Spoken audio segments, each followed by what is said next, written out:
My name is Stephen McGann, and my book is called Flesh and Blood, which is a history of my family as told through 7 maladies, 7 illnesses or afflictions which have affected them over the last 150 years, and in a sense have moulded the kind of people we now believe ourselves to be.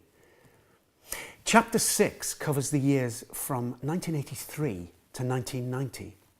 And it's a time when me and my brothers have become quite well known. We're all professional, successful actors, breaking out into this new world. We've left our Liverpool homeland and we've moved to London as media professionals.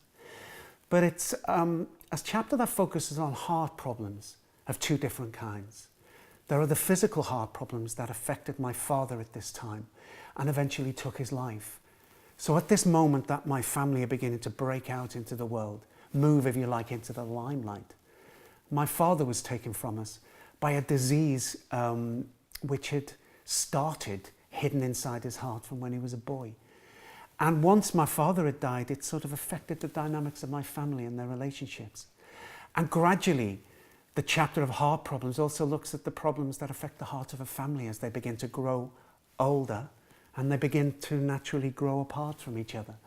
So as we're all being successful actors, being identified as a family, it's actually the same time where other tensions, other natural family tensions are beginning to pull at the edges of our relationships. And then I fall in love and I meet the woman who's now my wife.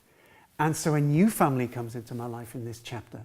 And one of the members of that family is my brother-in-law, David, who had Down syndrome. And these were wonderful additions. All my in-laws were great additions, but there's a twist at the end of this chapter because David sadly died when he was only 15 years old. But he became embroiled many years later when I was many years married to my wife in the Alder Hay organ scandal because the family later painfully discovered that his organs had been snatched from his body when he died and had been placed in a jar as an exhibit. And we all attended the second funeral for David to finally reunite all of his body many years later.